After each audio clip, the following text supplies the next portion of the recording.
grabar. Buenos días a todos. Hoy en nuestra clase del viernes 22 de mayo. El día de ayer estábamos hablando del derecho de acción y estábamos hablando, haciendo una lista de las acciones por jurisdicciones, y estábamos hablando de la jurisdicción civil. Y vimos que la acción indemnizatoria, que la rescisión, que la que la reivindicación, que vimos la oblicua y quedamos en ¿cuál? La última acción que vimos fue ¿cuál? Ejecutiva. La ejecutiva. La ejecutiva. Listo, muy bien. Entonces vimos acciones posesorias, reivindicatorias. Vimos la de prescripción o declaración de pertenencia. Vimos la oblicua y quedamos en la ejecutiva, ¿ya? En la cual dijimos que la idea es cobrar una obligación de hacer, de dar o de no hacer. Listo.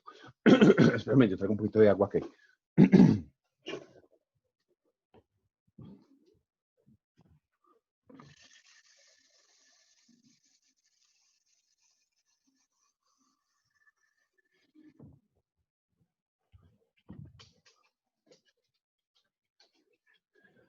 Listo, ya, qué pena con ustedes.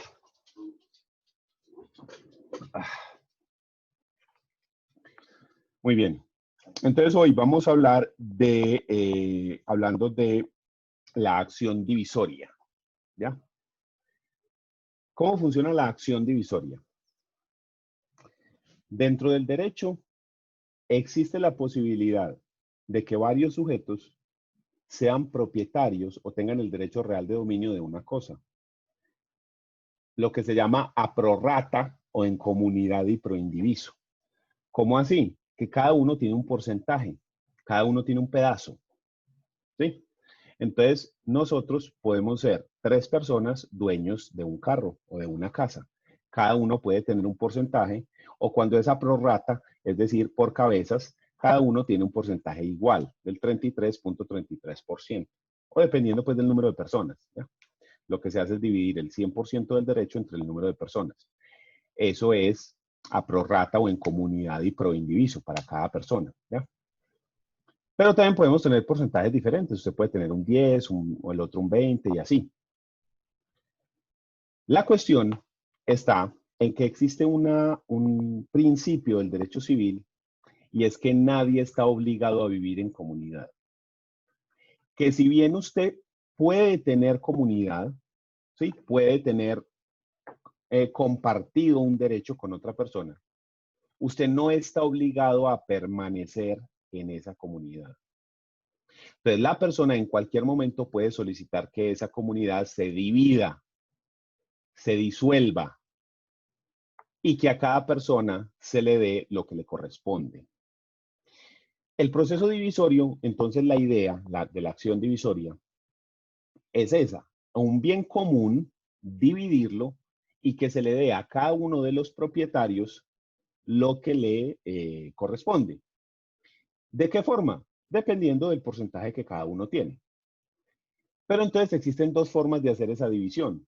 Lo que llamamos la división material, que es cuando cogemos el bien y lo partimos, ¿sí? Entonces, supóngase que el bien es esta hojita, ¿sí? Y entonces yo digo, no, es que esta hojita es para 2 personas. Entonces yo digo, listo, muy bien, vean. La parto, materialmente se hace la partición y entonces tenemos 2 partes, una parte para usted y otra parte para usted, ¿ya? Eso es una división material, cogería hacer la división material. Pero, ¿qué ocurre si algo no se puede partir materialmente? Porque pierde sus cualidades, pierde su integridad. Por ejemplo, este pincel. Si yo parto este pincel, entonces ya pierde las cualidades, ya deja de ser un pincel, ¿sí? Ya a alguna persona le puede tocar este pedazo, que sería la parte que nos interesa, ¿sí? Y al otro un pedazo de madera que ya no tiene ningún valor. Además, un pincel tan cortico genera problemas para cogerlo y más. Entonces, si yo parto este objeto, si lo corto, esto nos genera problemas. Si yo lo parto, se daña el bien, pierde valor el bien. ¿Listo?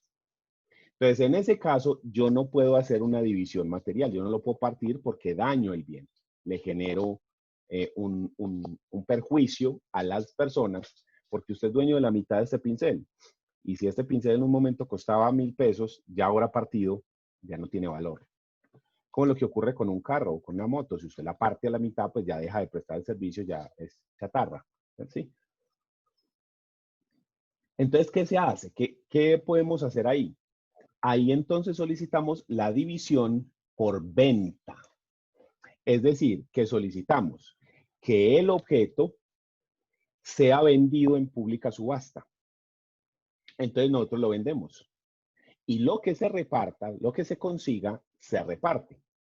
Si conseguimos 1.000 pesos por él y son 2 personas, entonces tenemos 500 y 500, o dependiendo pues del porcentaje. Si usted tiene un porcentaje de un 20%, pues entonces le da tanto y así sucesivamente. Profe, Entonces tenemos la división material y la división por venta. Dígame. ¿y qué pasa si una de las partes pues no quiere venderlo? No importa, nadie está obligado a vivir en comunidad, entonces le toca vender. Ahí no es si usted quiere, ahí es que le toca. ¿Qué es lo que sí se puede hacer? Que los dueños tienen derecho de preferencia. Entonces los dueños tienen la primera opción de compra. Entonces lo primero que hacemos es intentar que los dueños compren el bien, ¿sí? Que ellos mismos compren, o sea, le compren la parte al otro, ¿sí? Ah, usted ya no quiere seguir en comunidad, ¿listo? Entonces, a ver, ¿cuánto era el porcentaje suyo en el pincel? ¿Cuánto es que era el suyo? Ah, el 50%, listo. Entonces, este pincel vale 1.000. Para yo quedarme con él, le tengo que pagar a usted los 500 suyos, ¿sí? Entonces, ¿qué es lo que yo hago? Le pago a usted sus 500 pesos, ya me quedo yo con el pincel. Nosotros tenemos Así la yo sea, diferencia. así yo sea el dueño de la mayoría, pues digamos del 65%. Así sea dueña del 99%. Ah, ¿Sí? No importa. ¿Por qué? Porque nadie está obligado a vivir en comunidad.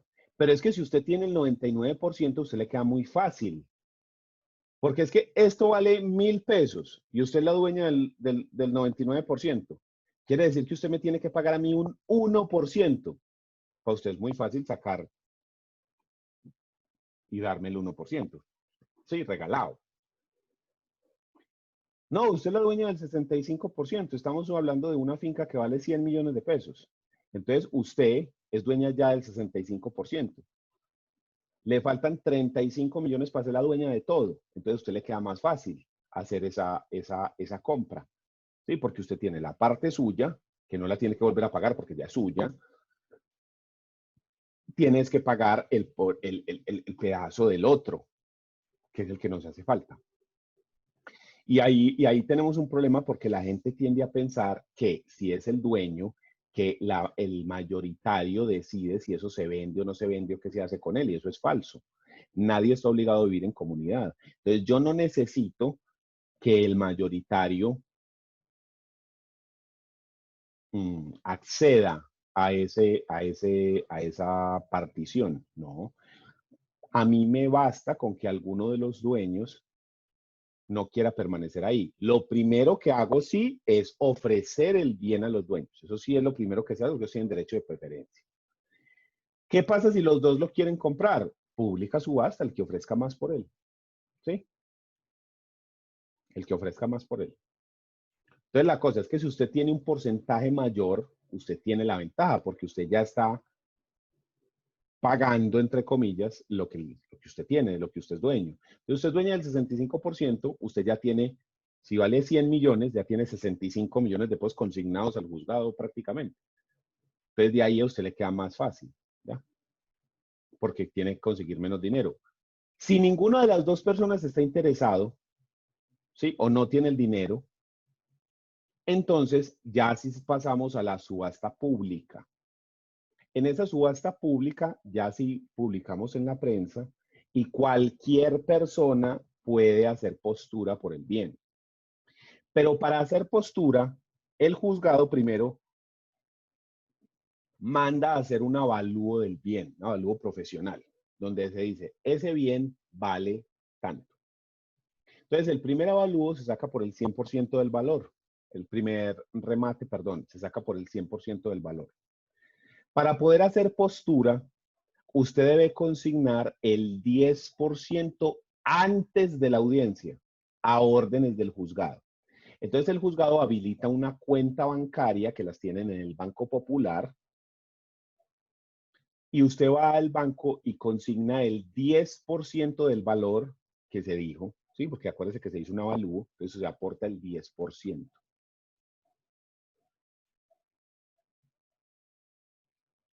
Dame un segundo.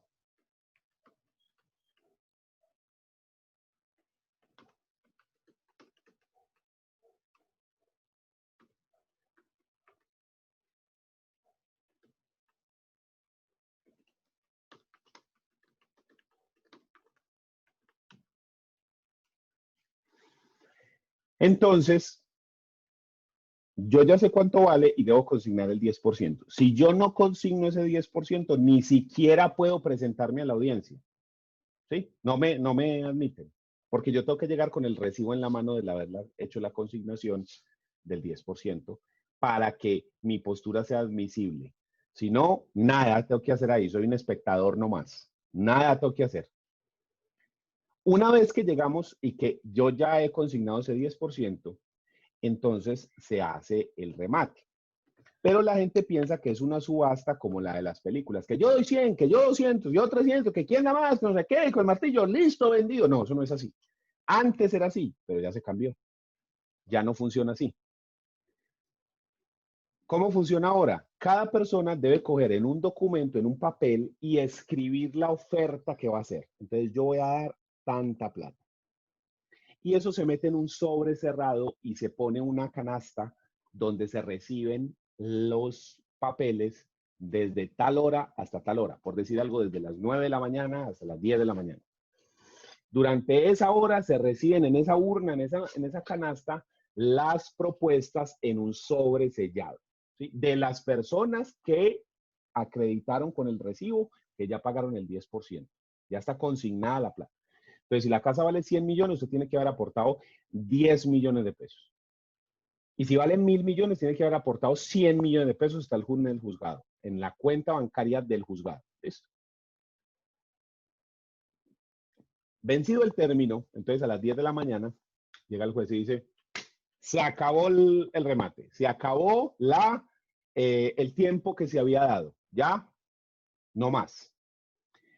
Coge la urna y empieza a abrir los sobres y se le asigna al que más plata haya, ofrecido ahí. Entonces la persona se le declara ganador del remate y se le dan 3 días, si no recuerdo mal. 3 días puede ser. Pronto puede estar equivocado, pero vamos a decir por ahora que son 3 días para consignar el resto del dinero a órdenes del juzgado. Y a todos los otros que perdieron, entonces el juzgado les da un recibo para que vayan al banco y reclamen el 10% que ya habían consignado y se les sea devuelto ese 10%. ¿Listo? Entonces esa persona tiene que ir a consignar al juzgado el que ganó el remate, el 90% que le falta, y en los otros van a reclamar lo que habían consignado, porque pues no es que el juzgado se queda con ello, es que para entrar tenés que haber consignado eso para que se sepa que tu oferta sí va a ser seria, y si no, pues entonces te vas. Después de que se haya aportado el comprobante de que se pagó dentro del término que se le dio el resto del dinero, el 90% restante, entonces se saca un auto de aprobación del remate y adjudicación del bien al comprador nuevo, ¿sí? Al nuevo comprador. Entonces a la persona se le entrega el bien y se va.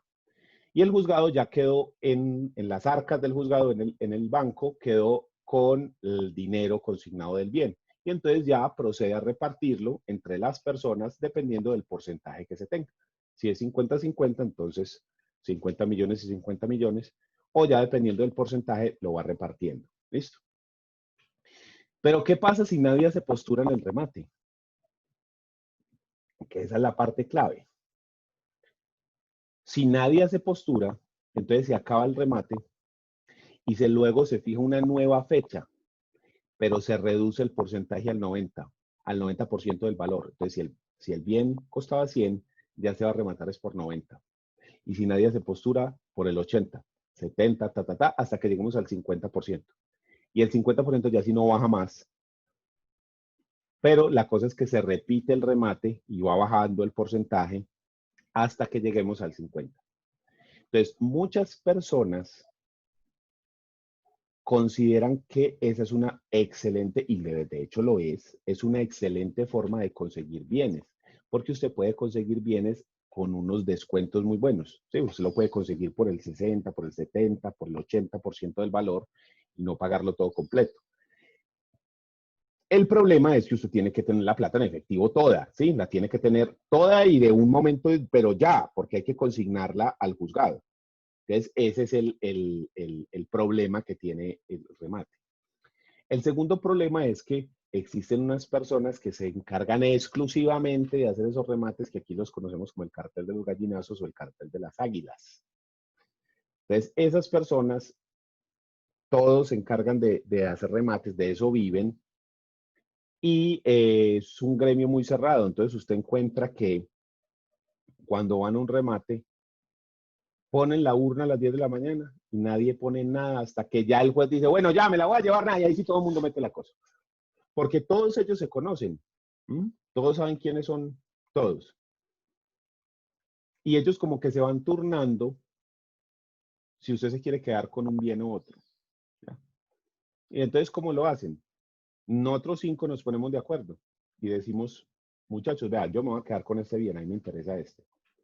Y entonces todos los otros dicen, ok. Entonces el bien es una casa que vale 100 millones y usted se va a quedar con ella por 70 millones. O sea, que usted se va a ganar 30 millones de pesos de ventaja. Entonces, denos a nosotros algo. De esa ganancia que usted va a tener, denos a nosotros algo. Entonces, yo le digo, listo, a cada uno le doy ya 2 millones de pesos, pues. 2, 4, 6, 8 millones de pesos. Yo me voy a ganar 30, pero le voy a repartir a cada uno de a 2 millones. Listo. ¿Por qué me voy a ganar 30? Porque la voy a repartir, la voy a rematar por el 70% del valor. Ellos dicen, listo, hágale pues. Entonces, yo les consigno a ellos, ¿no? Los 2 millones de pesos. Y entonces dicen, bueno, entonces usted ponga que va a rematar por 70 millones 50 mil pesos. Porque uno piensa que eso es como en las películas. Que doy 70, que doy 75, que doy 80, que doy 100, que doy 200. No, no, no. En esos remates las diferencias son 500 pesos, 1000 pesos. ¿Sí? Usted va a poner 70 millones 50 mil pesos. Y todos nosotros vamos a poner 70 millones 10 mil, 70 millones 20 mil, 70 millones 30 mil, así. Entonces, llegados al remate, todos estamos vigilando y nadie mete el sobre porque puede llegar una persona que no sea de nosotros, de nuestra sociedad, y que ponga cualquier cosa y nos daña el remate. Entonces, todos nos quedamos así pilas hasta el final. Si no viene nadie, entonces todos tenemos ya el sobre listo y lo presentamos. Listo. Y entonces yo me quedo con la casa y cada uno ganó algo, ¿sí? Y ya después en el próximo remate, pues se vuelve y se hace el mismo procedimiento. Entonces, ¿qué es lo que hace esa gente generalmente? Compran esos bienes así más baratos, los arreglan, los venden, se ganan un dinero y vuelven y compran otro bien y se ganan un dinero y así, de eso es lo que viven, ¿sí? Entonces, esas personas primero tienen mucho capital en efectivo y segundo, ellos ya tienen muy acordado cómo es que se va a hacer el remate, ¿sí? Porque ellos entre todos se van turnando. Entonces, este me toca a mí, este a usted, y se van repartiendo las ganancias entre todos, ¿sí? En el sentido de que yo me voy a ganar 30 millones ahí, entonces a cada uno le doy tanto y yo me quedo con una ganancia y después le toca a otro y a otro, y así. Entonces, es un grupo cerrado y uno tiene que entender que eso que la vida funciona de esas maneras. Ah, que eso es ilegal, que eso no se puede, que es que sí, pero pues así funciona y esa es la realidad, llega hasta ese punto, ¿sí? Y el derecho llega hasta donde llega la realidad. Yo no me puedo extender más de eso. Entonces, eso es una realidad que hay que tenemos que tener presente. ¿Sí? Entonces, ese divisorio funciona de esa manera, que o se hace la división material o se hace la venta en pública subasta. Pero hay que tener en cuenta, porque a veces la gente no entiende, que aun cuando el bien sea muy grande, por ejemplo, una finca, no necesariamente se puede dividir materialmente. O una casa, y entonces usted la parte a la mitad. No. ¿Por qué razón? Porque primero, tenemos que mirar si esa división no daña el bien. Obviamente, si tengo una finca y la parto en dos, pues ya son dos fincas y cada finca vale menos. Pero la cosa es que en el grande, en el contexto general, el hecho de que hayan dos fincas no hace que todo valga menos. Sí, incluso puede valer hasta más, porque mientras más pequeñas las cosas pueden valer más. Miren los apartamentos pequeños versus los apartamentos grandes. ¿Ya? O las fincas pequeñas versus las fincas grandes, las haciendas. ¿Sí? El otro tema que hay que tener en cuenta es que no siempre puedo yo partir algo. Entonces yo cojo este cuarto y le hago un muro aquí y ya quedó partido 50-50. No, porque resulta que los planes de ordenamiento territorial establecen unas reglas que nos dicen cuánto es lo mínimo que puede medir un bien, cuánto es el mínimo que tiene que tener. Y eso está para los bienes urbanos y también para los bienes rurales. Entonces, nosotros nos pasó un caso de que un cliente de nosotros recibió en un proceso un lote en Llano Grande de 16,000 metros cuadrados. Una belleza de lote así plano porque había una cancha de fútbol, la grama de cancha de fútbol, imagínense, y todo un espacio que 16,000 metros son muy buen terreno. Espectacular, una berraquera, en una unidad cerrada y unas casas, mejor dicho, que uno entraba y se sentía como un zarrapastroso asqueroso. ¿Sí? Casas así como de telenovela mexicana, espectacular. Entonces el señor dijo, vamos a partir este lote y lo vendemos para que se hagan 3 o 4 casas y aquí la saco, la rompo del estadio con esto. Con la grave sorpresa de que en Llano Grande lo mínimo que puede medir un lote son 10,000 metros. O sea que ese ni siquiera podía partir en dos porque tenía 16,000. Quedarían dos lotes de 8,000 o un lote de 10,000 y el otro de 6,000. No se puede. No se podía partir.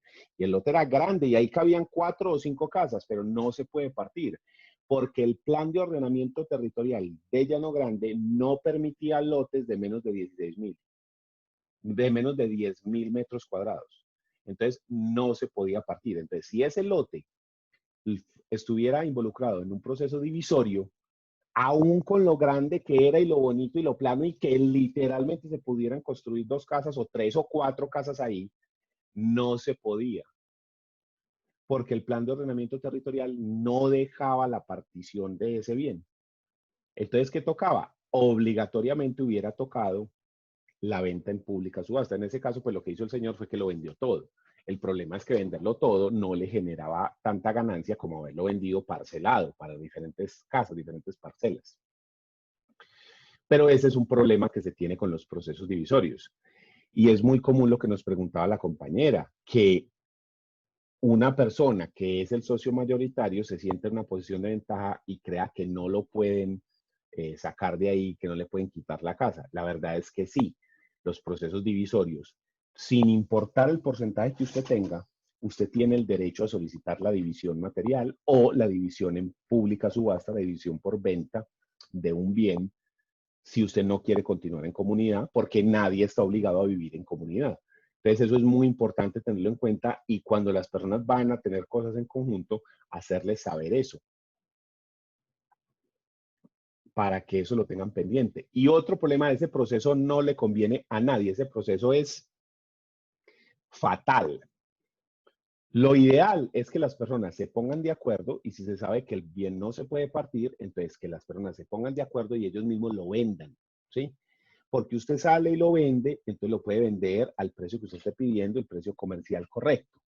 En cambio, si usted deja que eso se vaya a pública subasta, ya les dije, se sale por el 100% del valor, pero si nadie se postura, va bajando, va bajando, va bajando. Entonces algo que usted lo podía haber vendido en 100 pesos, termina vendiéndolo en 70 pesos, o en 80 pesos, o en 90 pesos, lo cual hace que todos pierdan. En cambio, si se sale a vender a la calle, se ponen de acuerdo en una venta, de acuerdo a los propietarios, se le puede sacar mejor rentabilidad, porque usted lo en la calle lo podría vender por 100, o de pronto si alguien le da más, ¿sí? O cambiarlo por bien, dice, vea, yo tengo esto, pero entonces recíbame estos 2 apartamentos y entonces cada uno queda, sí, los negocios están así para proponerlos, entonces ahí la cuestión que uno siempre le tiene que decir a los clientes es que el proceso divisorio no conviene, que el proceso divisorio no es un proceso que uno ansíe tener, no es una buena idea. no es una buena idea eso, ¿sí?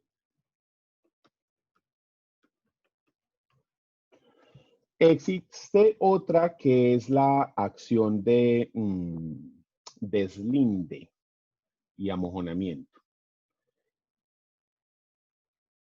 ¿Qué significa esa acción de deslinde? Es cuando hay problemas sobre los linderos, sobre el margen físico geográfico de los bienes. Muy común con las fincas que son muy grandes y que no tienen unos linderos establecidos como unas mallas, sino que sí tienen puntos de referencia. Esos puntos de referencia en el campo se llaman mojones, ¿sí? Donde se ponen mojones que son unas varillas o unos palos que tienen unos marcadores o un punto de referencia como por ejemplo una acequia, una piedra. Una acequia es un pedazo de agua que pasa como una cañadita, ¿sí? O algún punto geográfico que uno pueda referenciar para hablar de un límite. Entonces, algunas veces en las fincas, entonces estaban que los mojones eran, por ejemplo, unos árboles, una piedra, una acequia donde pasaba un agua y la acequia se quebró, se secó, los árboles los tumbaron o se cayeron y entonces se desapareció el lindero. Y ese lindero lo habían hecho por allá en 1930, 40. Y entonces hoy en día no sabemos exactamente cuál es el lindero de la finca y como no sabemos el lindero, no sabemos exactamente cuánto es lo que tiene la finca de área. Entonces se solicita una acción de deslinde para que se delimite específicamente cuál es el área de la finca. Y entonces eso se hace de varias formas. Se cogen las escrituras originales, se miran cuáles eran los linderos, se tratan de identificar esos linderos, o se da por la cabida, o sea, por el área, se calculan los linderos, etcétera. Existen varias formas para hacerlo. Y al final lo que da la sentencia es la determinación exacta de cuáles son los linderos o los nuevos linderos entre la finca A y la finca B, por ejemplo. Acá en la parte urbana no se utiliza ese proceso, no es común, se puede, pero pues no se utiliza. Ese proceso se utiliza casi siempre para la parte rural, para las fincas y lotes así de esa naturaleza, pero no se utiliza en parte urbana, ¿ya? Entonces, esa es la acción de deslinde y amojonamiento. Amojonamiento por poner esos mojones, esos marcadores de límite de los linderos de las propiedades. También tenemos otra acción que tiene un nombre en latín, que se llama así.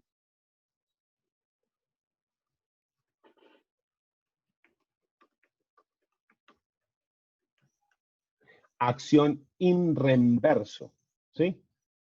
Acción in reverso.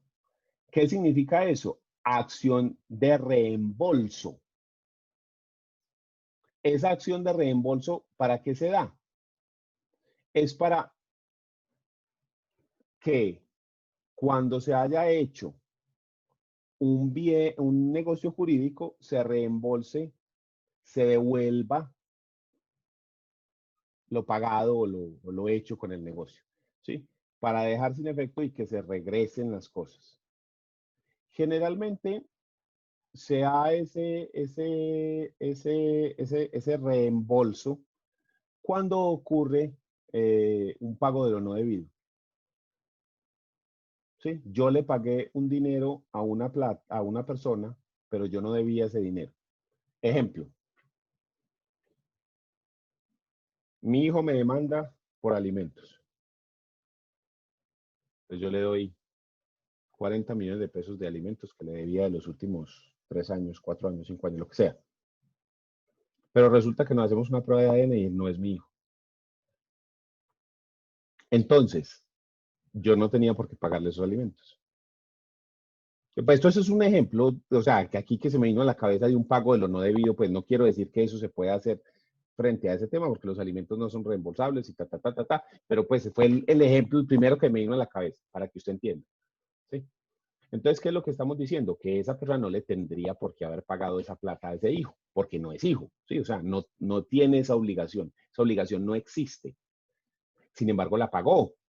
Entonces la persona puede solicitar que se le devuelva, que se le reembolse ese dinero, porque él no tenía la obligación de pagar. Por eso se llama acción de reembolso in reemverso, ¿sí? Cuando se hace pago de lo no debido. ¿Sí? Una persona le paga a una entidad crediticia algo que no debe. ¿sí? Porque le pagó más, o porque ya estaba finiquitada esa deuda, o porque simplemente no lo debe, la entidad le cobró y le recibió la plata. Entonces lo que la persona pide es que se le reembolse, porque efectivamente no tenía la obligación de pagar ese dinero, ¿ya? La obligación no existía. Entonces, esa acción implica ese reembolso generalmente, por eso que te digo, de el pago de lo no debido. ¿Listo? Entonces, esa es la acción de reembolso o acción in reembolso. Existe otra acción que es la acción de cumplimiento. La acción de cumplimiento lo que pretende es que se le dé cumplimiento a un contrato o un acto jurídico, ¿sí?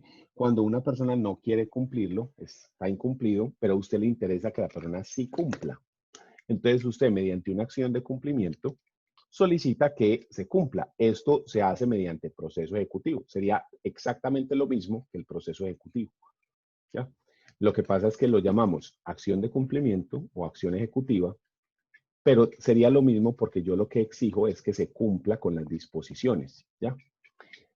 Pero ¿qué ocurre si no es una obligación clara, expresa y exigible, como la que contienen los títulos valores, sino cualquier otro acuerdo al que se haya llegado entre las partes? Entonces, por eso hablamos de acción de cumplimiento, porque usted lo que solicita es que las partes cumplan con aquello a lo que se comprometieron mediante un acto o negocio jurídico.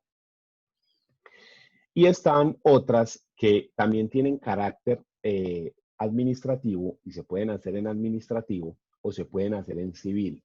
Y son dos. Pero las vamos a ver juntas para que identifiquemos la diferencia entre una y otra.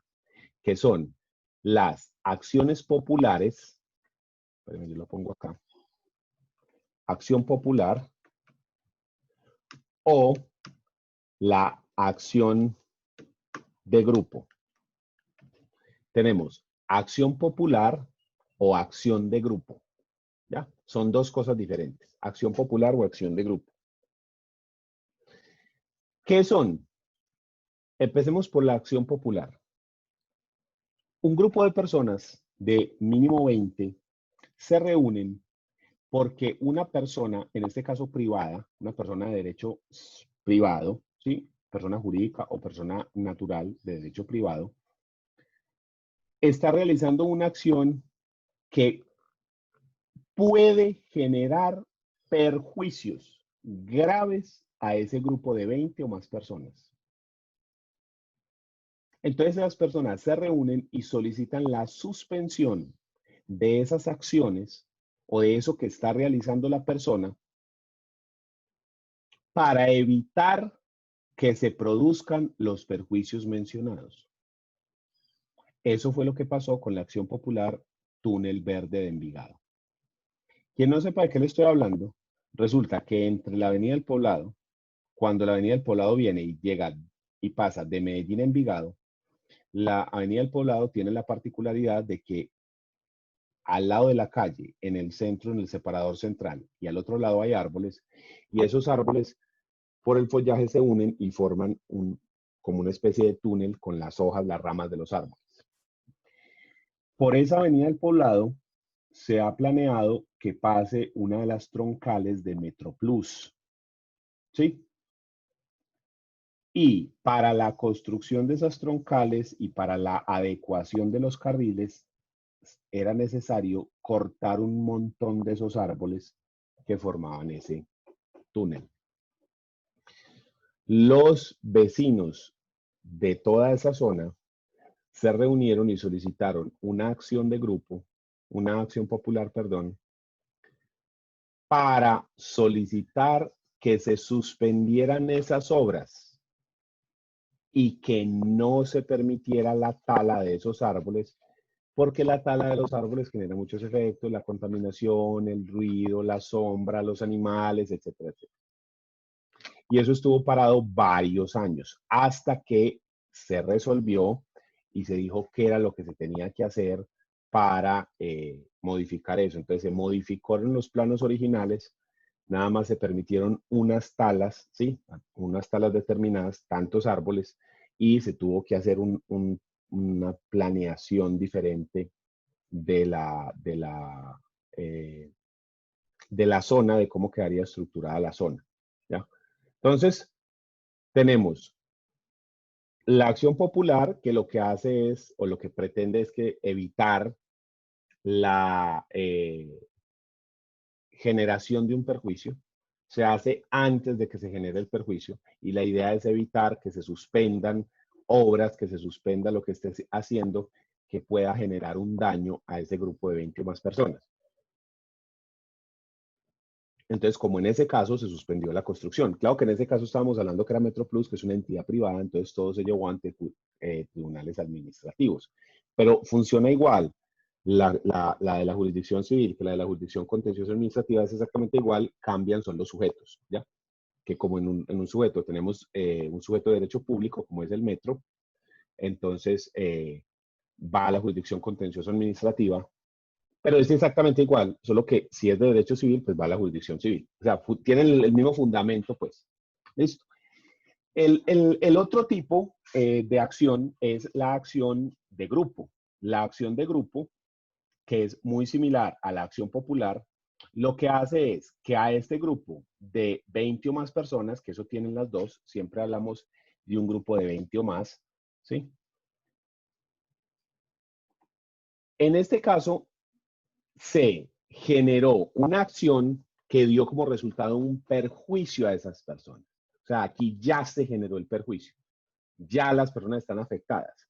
Entonces, todas las personas se reúnen para que se devuelvan las cosas a como estaban antes o se indemnicen los perjuicios ocasionados, ¿ya? Por ejemplo, se tumbaron unas cosas, entonces unos muros y unas cosas, entonces para que los vuelvan a construir y se elimine el perjuicio, o en caso de que no se pueda devolver el asunto, que no se pueda reparar, entonces que se haga una indemnización de los daños ocasionados. Esto es muy común cuando hay construcciones cerca de otras construcciones ya hechas. Entonces, por ejemplo, tenemos en un barrio y entonces venden una esquina y en esa esquina montan un edificio. Las casas aledañas por la construcción, la maquinaria, todas esas cosas, generalmente sufren desperfectos. Entonces se empiezan a agrietar y les dañan tejas, les caen, en fin, sufren perjuicios esas casas aledañas. Entonces vamos a decir que se ha sufrido un perjuicio a nivel del barrio, de la manzana, y se afectaron a 20 o más personas. Entonces esas personas se reúnen en una acción de grupo para solicitar que se organicen los perjuicios que se están ocasionando o que se indemnicen en caso pues de que no se puedan eliminar o que no se puedan retrotraer, ¿cierto? Entonces ahí tenemos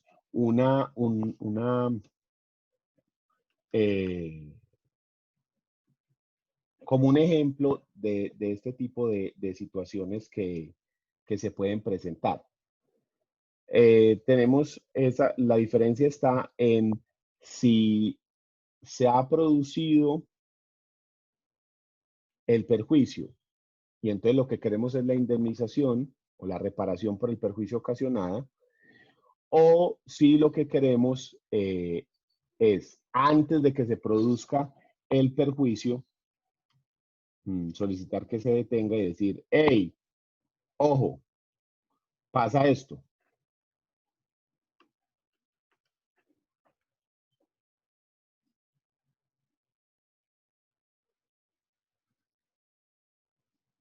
Entonces, miren lo que, vea, esto es de, ¿cuándo? El 4 de enero.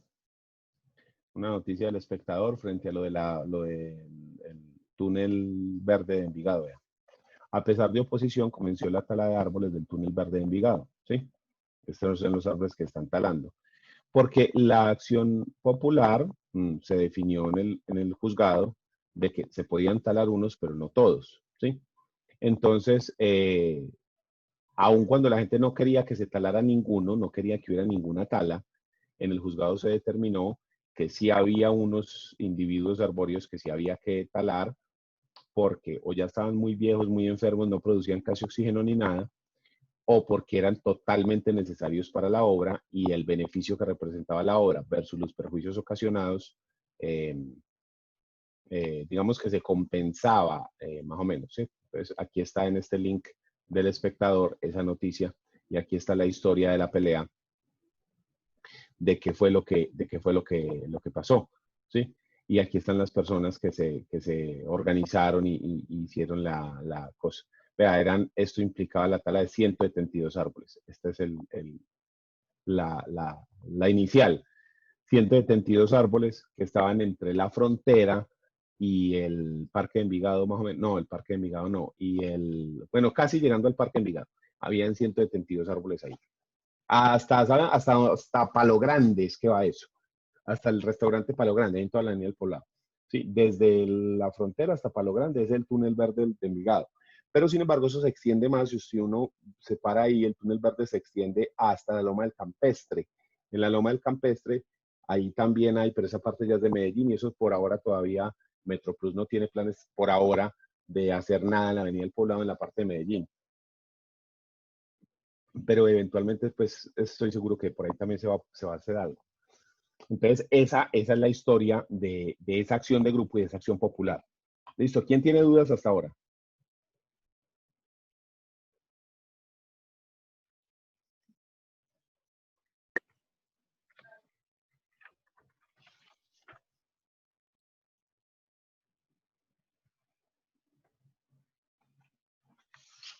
Listo. Entonces, vamos a dejar hasta aquí esas acciones civiles. Vamos a dejar hasta acá acciones civiles y vamos a hablar ahora de acciones de derecho de familia. ¿Ya? Dentro de las acciones de derecho de familia, que ya tienen una naturaleza diferente, que ya hablamos de conflictos que se presentan dentro de la familia, entonces el componente principal que necesitamos es que las personas involucradas en el conflicto estén relacionadas por el parentesco de consanguinidad, afinidad o civil. Existen en Colombia 3 clases de parentesco. El parentesco de consanguinidad es el parentesco que tienen las personas relacionadas biológicamente, padres, hijos, hermanos, tíos y demás, que comparten sangre, ¿sí? Por eso se llama parentesco de consanguinidad. Dependiendo del grado de parentesco, de la cercanía o lo lejano que estén, entonces hablamos del grado de parentesco, ¿sí? ¿De qué forma? Eso nos lo dieron a haber enseñado en personas, pero si no, pues le damos una repasadita rápida aquí. Entonces tenemos esta persona, ¿ya? Y vamos a relacionar esa persona con esta otra persona que está acá. ¿Listo? Entonces, ¿cómo relacionamos a esto? Entonces decimos que esta persona es hijo de esta persona, ¿sí? Juan es hijo de Pedro. Y Pedro es hijo de Alberto. Alberto es hermano de Jacobo. Y estos dos a su vez son hijos de Martín. Entonces aquí empezamos a contar los grados que existen. Entonces tenemos de esta persona a esta persona tenemos un grado. Entonces este es parentesco de primer grado. Entre Pedro y su padre, parentesco de primer grado. Luego vamos al abuelo, segundo grado, 1, 2. Luego vamos al bisabuelo, 3 grados. Y luego vamos a el tío abuelo, vamos a 4 grados. 1, 2, 3, 4. ¿Qué relaciones tienen los hermanos? Por ejemplo, estos dos que son hermanos. Pedro es el papá, y tenemos aquí a Juan, y aquí tenemos a María. ¿Listo? Entonces, ¿qué relación tienen estos hermanos? Tienen parentesco, pero ¿por cuál? Segundo grado de consanguinidad. 1 al papá, 2 al hermano. ¿Sí? 1, 2. ¿Qué parentesco tiene el tío frente a los sobrinos? Este sobrino de ¿sí? Porque tenemos Pedro, María. María tiene un hijo que se llama Juan, ¿ya? Y este es el abuelo que se llama Martín, ¿listo? Entonces tenemos 1, 2, 3, tercer grado de consanguinidad, con el sobrino que es el hijo del hermano, ¿listo? Entonces, dependiendo de la posición que tenga la persona en la familia, yo voy haciendo los lazos que tienen y voy determinando los grados. Eso es lo que se conoce como parentesco de consanguinidad.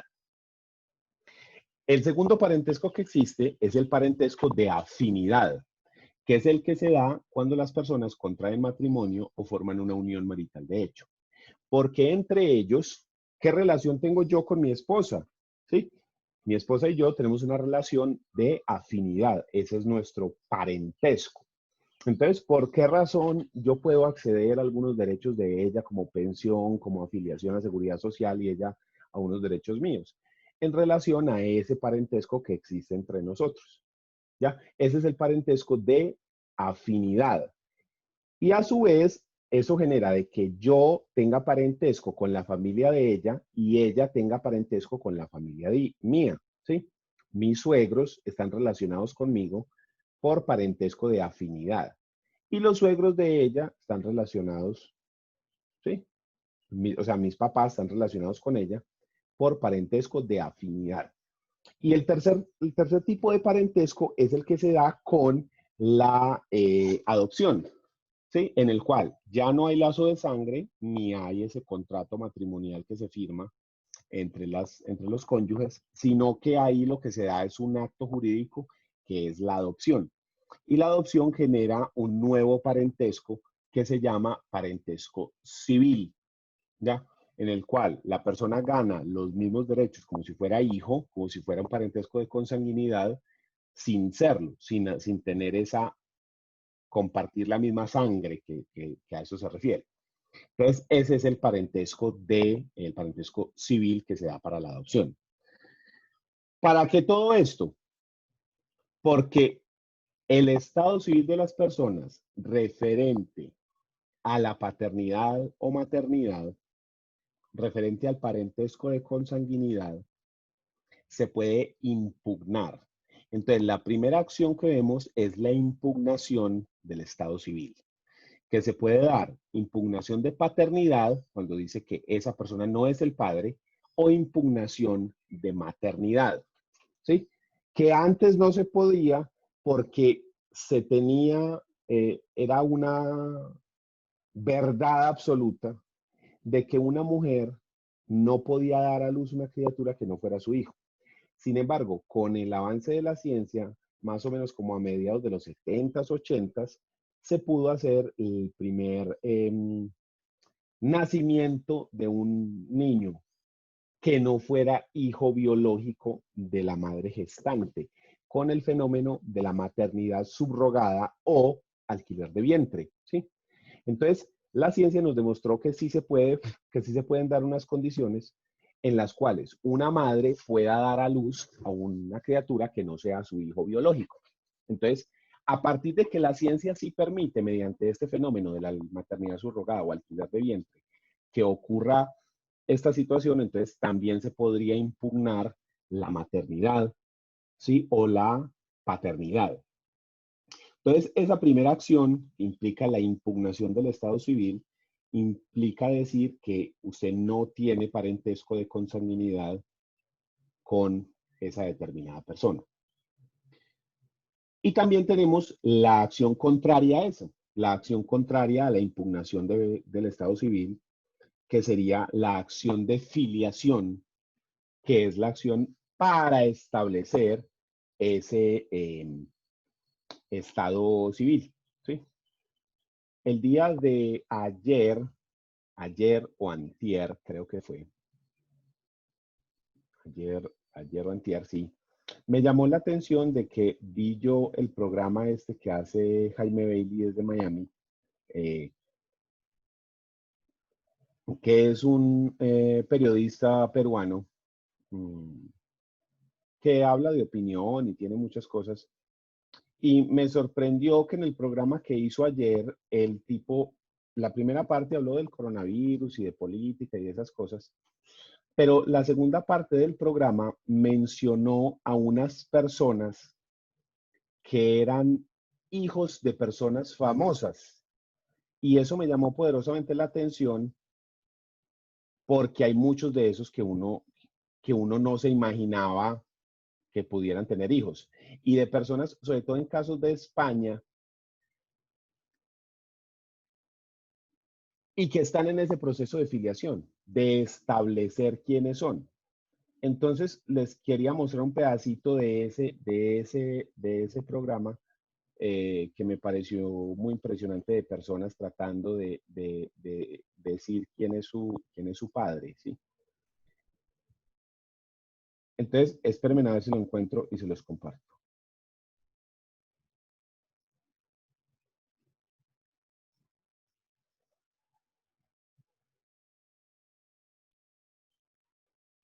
Entonces, mírenlo, este es el programa tomado pues del canal de YouTube que utilizan ellos para difundir esa señal.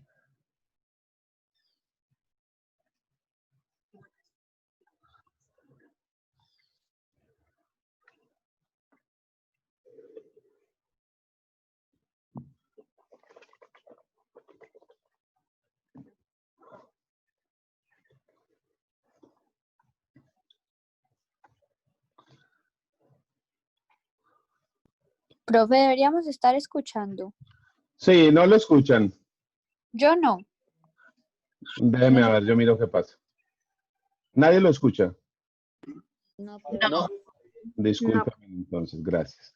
Se los voy a volver a colocar, ya ahora sí con el sonido. Estamos aquí.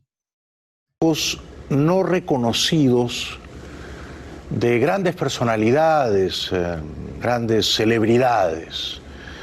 Yo no conocía ninguno de estos casos y en todos ellos me he entristecido, más que encolerizado, me he apenado, porque siempre he pensado que un padre que niega a su hijo biológico, no solo por supuesto le hace una afrenta, le provoca un daño, ¿no? Lo humilla, pero sobre todo se hace una afrenta a sí mismo, ¿no? Hay que ser muy infeliz o muy desdichado para negarse al amor de tu propio hijo, ¿no? Veamos. Buenas, mi nombre es Erika dos Rosario Neves y soy una de las hijas biológicas de Samuel Eto'o. En la actualidad, Fernando Osuna lleva mi caso junto con otros en los que se pretende demostrar la paternidad de los demandados, y estoy grabando este vídeo para mostrar mi apoyo a todas las personas que se encuentren en una situación similar a la mía, y en especial a Javier Sánchez Santos, que se encuentra en el último tramo de este procedimiento y que estoy segura de que ganará la batalla.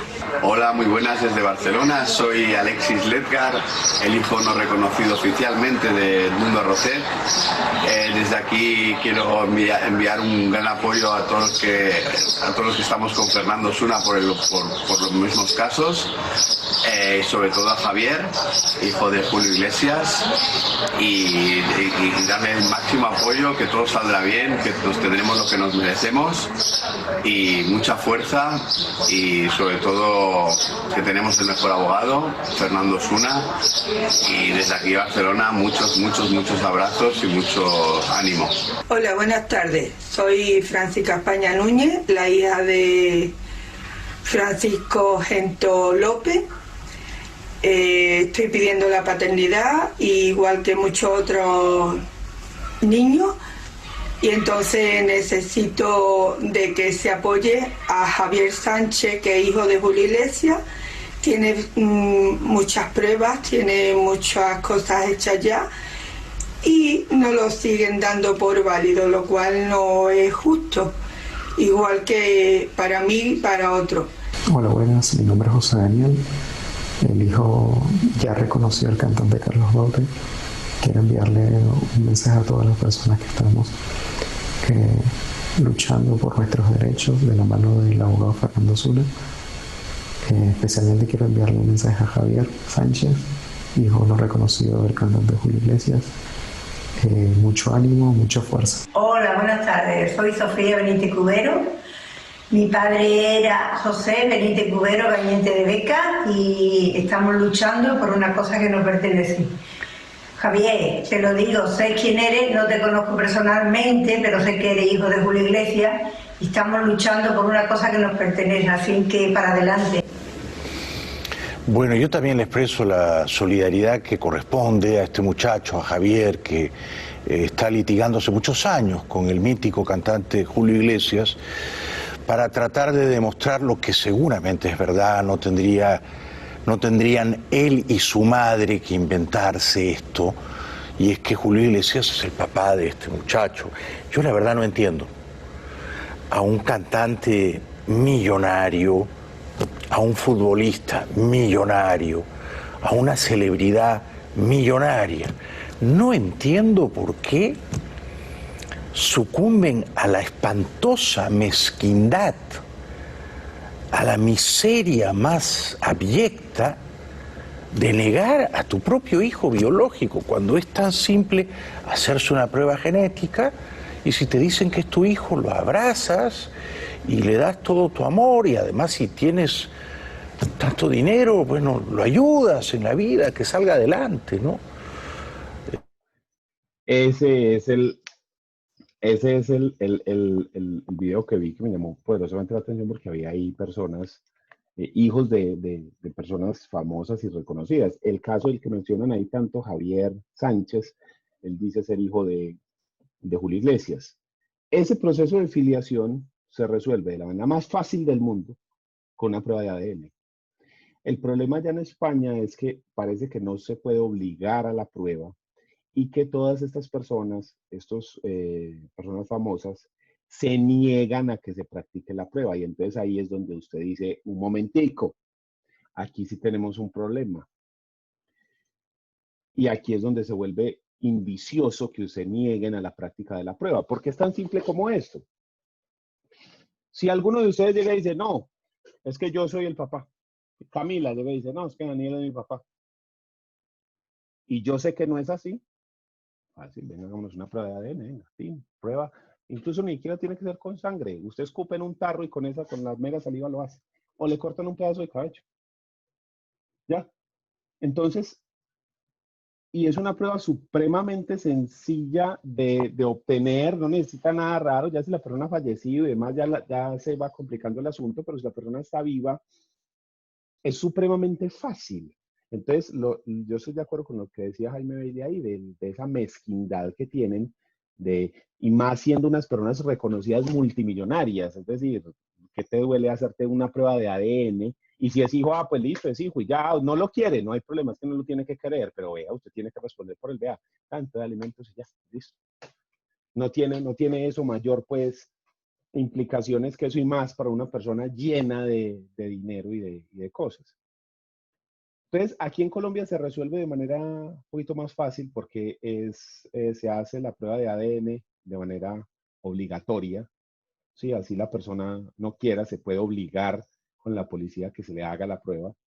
¿Sí? O incluso se interpreta la negativa a hacerse la prueba como un indicio en contra de que la persona efectivamente sí es el padre. ¿Sí? Entonces, ese es un caso. Los casos de familia siempre están ligados por ese sentimiento de las personas, esa parte emocional que no se puede desligar, precisamente porque estamos hablando de conflictos que se desarrollan dentro del interior de las familias. Entonces, muchos abogados no les gusta el derecho de familia por eso, por esa parte emocional que maneja. Yo me encargo de eso, ese es mi tema, y a mí no me choca, porque pues eso es algo natural. O sea, yo lo veo como algo natural que las personas se sientan dolidas y que sientan eh, todas esas emociones. Para mí eso es lo normal, o sea, lo raro fuera que no. Pero miren ahí, por ejemplo, esos casos que vimos de esas personas que están litigando en este momento para tratar de ser reconocidos. Maradona también tenía uno, y así hay mucha gente que se ha dado. Entonces, este caso es muy, muy, muy común que ocurra. A nosotros nos ocurrió en una sucesión hace poco, el año pasado, a finales del año pasado, noviembre, diciembre, con un señor, un ganadero de Santa Rosa de Osos, que murió y dejó una señora, la señora con la que convivía, la compañera permanente, y 4 hijos. Y cuando el señor murió, apareció otra persona, un muchacho, que aducía que él también era hijo de este señor, del causante. Entonces, nosotros, como estamos totalmente de acuerdo con lo que dijo Jaime Bailey ahí, de que nos parece una mezquindad, un atropello, una defecio total, no reconocer un hijo, eso pues es, ¿sí? Entonces nosotros siempre hemos tenido la política de que si usted tiene el derecho, o sea, si usted es hijo, se le concede, se le da lo suyo. O sea, porque eso no tiene, no tiene perdón de Dios usted negarle el derecho a quien buenamente lo tiene. Entonces, ¿qué hicimos? Fuimos al laboratorio Genes que queda en Monterrey, se le hizo la prueba de ADN a la persona, junto con sus hermanos y los tíos y demás. Y en esa prueba de ADN salió que no era hijo del causante, que él no era un hermano más para ser tenido en cuenta dentro de la sucesión. Entonces se le dijo, hombre, sucedió esto, la prueba salió negativa, entonces lo siento, sigue intentando, como en las tapas de gaseosa. ¿Ya? Entonces, no funcionó.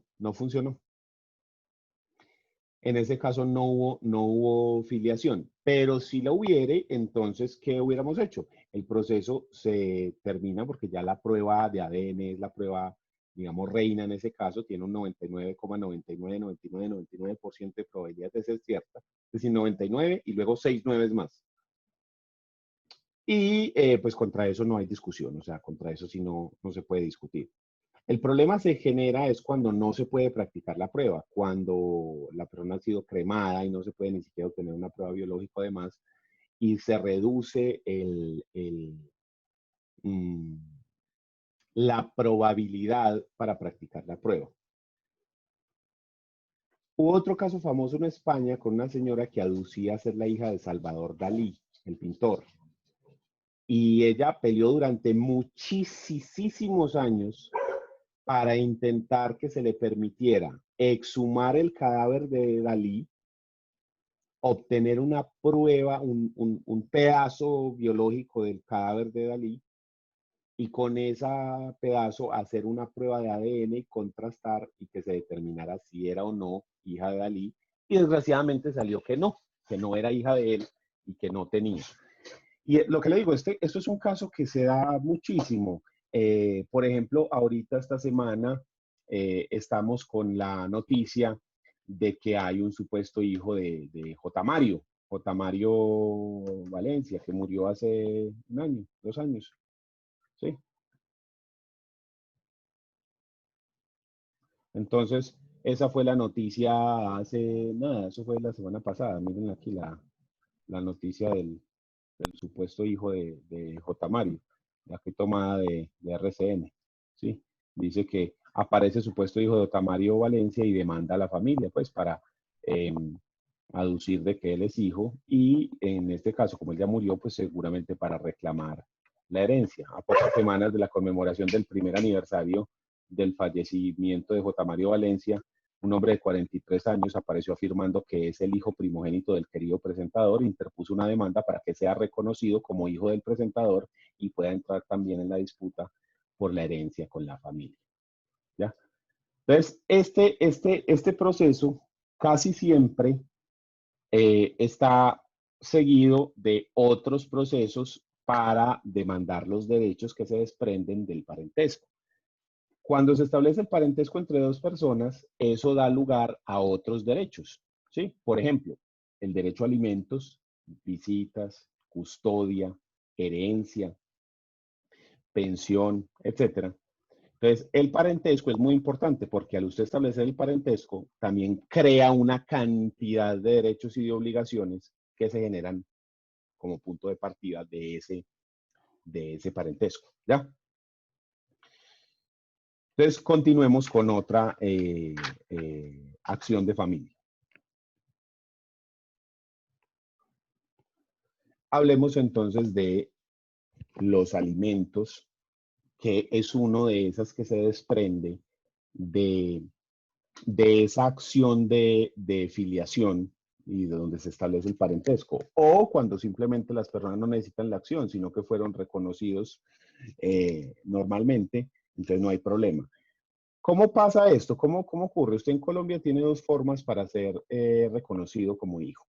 Entonces, la primera es que el hijo se presume de la madre por el mero hecho de haber nacido. Entonces, cuando una mujer da luz, en el hospital expiden un certificado que se llama el certificado de haber nacido vivo. Ese certificado se lleva a una notaría y entonces ahí dice que la señora tal, identificada de tal forma, el día tal, dio a luz a tal niño. Solo con esa información, entonces ya le acomodamos el niño a la señora, ¿ya? Se presume que ella es la madre.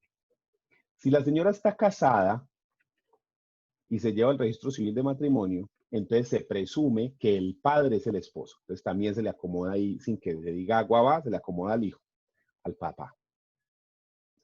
Si la persona no está casada, entonces se debe decir quién es el padre y este voluntariamente tiene que reconocer al hijo. El reconocimiento es un acto voluntario que la persona lo hace si le da la gana. O sea, el papá va y dice, sí, yo reconozco que soy hijo y firma el registro, que soy padre y firma el registro civil del niño o de la niña como padre de esa criatura. ¿Listo? Pero ¿qué pasa si la persona se niega al reconocimiento? Entonces ahí es cuando toca demandar en proceso de filiación. ¿Listo? Entonces, de ese proceso de filiación surgen unos derechos. El primero de ellos es el derecho de alimentos. Pero de ese derecho de alimentos surgen varias acciones que se pueden dar precisamente por este derecho de alimentos. La primera de estas acciones es la acción de fijación de cuota alimentaria. Esa es la primera. La acción de fijación de cuota alimentaria. ¿Qué es lo que hace esto? Esta acción de fijación de cuota alimentaria. Uy, yo lo borro y lo pongo de manera correcta aquí. Esta acción de fijación lo que pretende es establecer el monto de los alimentos.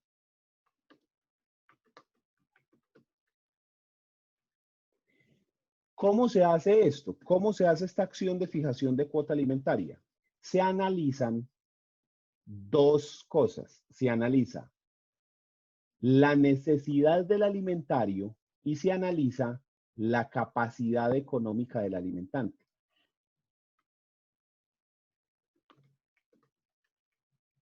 Y se analiza la capacidad económica del alimentante. ¿Cómo así que se analiza la necesidad del alimentario? ¿Cómo así? Yo miro a la persona que va a recibir los alimentos y le pregunto por los siguientes rubros. Alimentación, vivienda, educación, salud, vestido, transporte y por aquí otro recreación. Entonces vamos a ponerlos aquí todos. Entonces tenemos alimentación, vivienda, salud, vestido, transporte, educación y recreación. Entonces yo analizo todos estos rubros: alimentación, vivienda, salud, vestido, transporte, educación, recreación. Analizo cuánto es lo que la persona necesita para cubrir todas estas necesidades. De aquí, entonces nos sale un monto. Entonces nos dice que la persona necesita X dinero, ¿sí? Tanto eso es lo que la persona necesita para sobrevivir. ¿Listo? Este dinero se supone que lo deben pagar los padres, ¿sí? 50-50 cada uno. ¿Listo? Entonces yo cojo esta cuota, que es lo que la persona necesita de todos estos, y eso lo deben pagar los padres cada uno 50-50. Entonces Pero el segundo punto que yo tengo que hacer es mirar la capacidad económica del alimentante. Entonces yo tengo que mirar los padres, cuál es su capacidad económica. Si los padres sí pueden asumir con el pedazo de la cuota que le corresponde, ¿ya? Si la persona sí tiene la capacidad económica, por decir algo, todo esto nos da 1 millón de pesos. Que la persona necesita 1 millón de pesos para vivir, por poner un ejemplo nomás. Entonces quiere decir que cada padre debe contribuir con 500 y 500. Entonces miro la capacidad económica y me doy cuenta de que ambos padres se ganan 2 o 3 millones de pesos. Entonces pueden asumir efectivamente esa cuota de 500.000, no hay problema. Entonces en ese caso queda fijada la cuota, ¿ya? Si no se puede asumir, entonces la cuota se fija dependiendo de lo que la persona tiene capacidad para asumir. ¿Qué pasa si la persona no tiene capacidad, no tiene patrimonio y no tiene cómo asumir una cuota? No puede. Entonces, ¿qué ocurre? Como esto es una obligación solidaria, ¿sí? En el cual los dos padres pueden pagar lo que les corresponde o pueden pagar el total. Entonces, si una persona no puede asumir su cuota, al otro le toca asumir ya no el 50, sino el 100%. ¿Sí? Si el otro tiene 0 capacidad económica, es decir, no tiene bienes, no tiene ingresos, no tiene nada, ¿ya? Porque si usted no tiene trabajo, pero tiene bienes, usted tiene cómo asumir, usted tiene bienes, ¿ya? Si usted no tiene bienes, pero tiene trabajo, tiene cómo asumir, porque tiene salario. Si sea un salario mínimo, se puede asumir una parte del salario mínimo, no todo, una parte. Sí, porque la persona también tiene que subsistir, eso se llama mínimo vital. Quien aporta los alimentos también tiene que subsistir, entonces esa persona también tiene que, se le tiene que dejar un dinero para que él pueda sobrevivir, no simplemente decir, 500, entonces usted se gana 600.000 pesos mensuales, entonces listo, 500 y 100.000 para usted, no. La persona tiene que sobrevivir y se hace un cálculo de cuánto es el mínimo vital.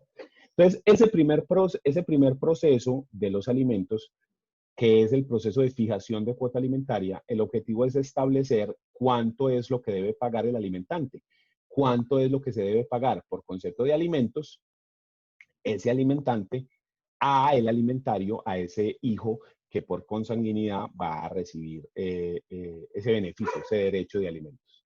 ¿Listo? ¿Quién tiene alguna duda?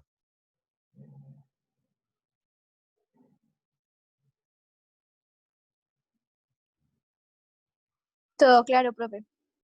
Listo, entonces vamos a dejar ahí y nos vemos la otra semana. Procedemos entonces a grabar la clase y montarla en YouTube ahora en el transcurso de la tarde y nos vemos la otra semana. Recordemos que nosotros tenemos programado para la otra semana el examen para el día 28, ¿sí? Entonces nos veríamos el viernes 29 y el 28 tendríamos el examen. Entonces, para que por favor lo tengan presente, NIVO Interactiva. No damos la clase porque durante el tiempo de la clase usted va a estar realizando el examen. ¿Listo? Lo hacen igual que como lo hemos hecho antes desde IU Interactiva. Y ya si nos vemos el viernes donde resolvemos el examen y continuamos con este tema de las acciones y ya nos quedarían solamente la semana de más arriba, la semana del 4 y el 5, en el cual espero que ya podamos terminar todo ese tema de las acciones y dar por concluida la materia. ¿Listo? Entonces nos vemos la otra semana. Chao, profe, gracias. Chao.